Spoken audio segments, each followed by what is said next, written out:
Welcome back everyone to another Skyrim installment. Today's challenge is for a run where all my weapons and spells are randomized by the will of a couple of dice.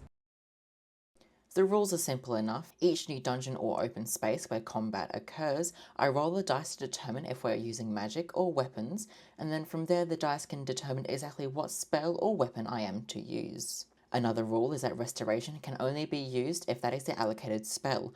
Other than that, I need to rely on not messing up and potions in order to heal myself. Getting through the start was simple enough, but getting into Riverwood I was met by Sven telling me about his love life, or more accurately, the lack thereof. Faendal thinks he can woo Camilla Valerius away from me. She's already mine, I keep telling him.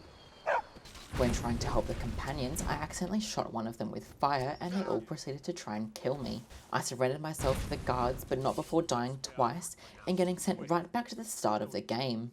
Wait, hang on, wait, no. Wait, I'm in a conversation, what? No, what? Is that a thing? Oh, for God's sake, what is this? Oh, what is happening? No.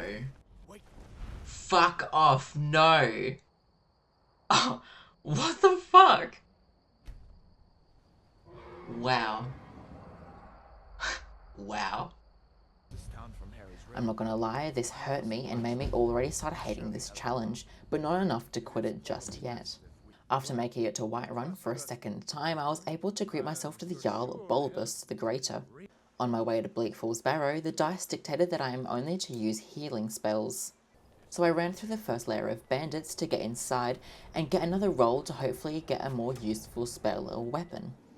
A better spell or weapon I did not achieve though, as I rolled and it went straight back to healing. There were skeevers here that I did not think about and I could not be bothered dealing with them, so I had a big brain moment and trapped them all behind a gate. Honestly, fuck this spider, I'm just going to run straight through. As I'm not damaging Arvel in any way, shape or form, this use of sparks does not count as cheating, so don't mention me about that. At 20 minutes and 10 seconds into this clip, the Axis here got a massive upgrade and did this. I spent a solid 16 minutes luring the boss into the same trap and nearly died in the process. What? Wait. He went through the axes. Okay, I'll go. Oh, no. Oh, no. Oh, no. Oh, thank God. I rolled again and was able to use a bow for this dragon fight, so that was nice and a short-lived change.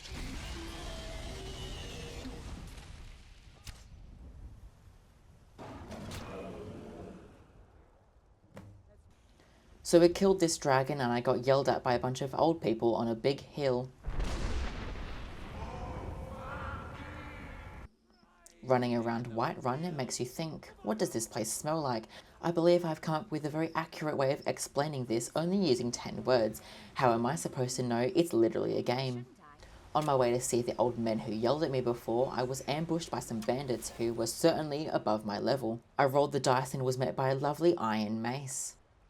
I needed to get help from this lovely guard though, as I had no means of actually winning this fight. I made my way through to High Hrothgar and came face to face with old people, pretty scary creatures. One of them waved their hands and whispered. I have no idea what their problem was, so I returned the favour and started screaming at their ghosts. After our battle of the voices, they told me to go to some guy's tomb and take a whistle from his grave.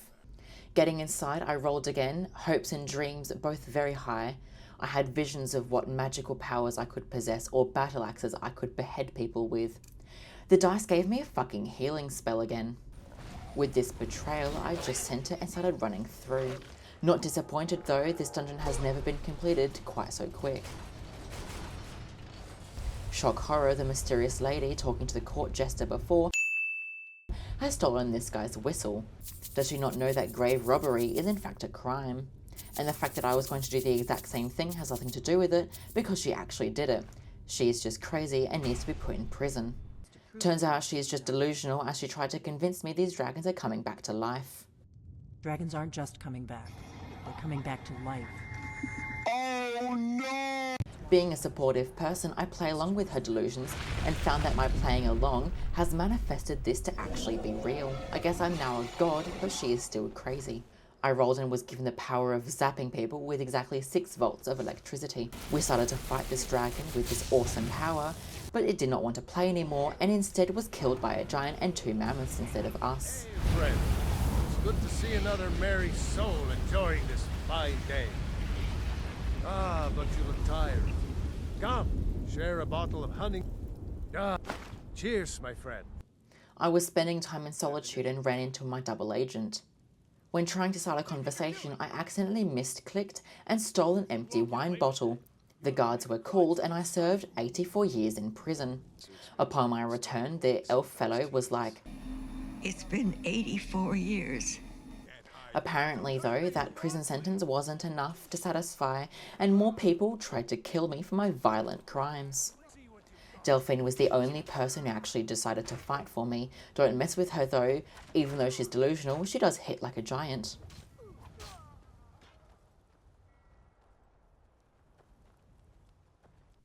I rolled for my battle strategy, a bow. So much fun. I died way too many times to count. That's a complete lie. I could count this, but that would be too sad to witness, so here's a few clips.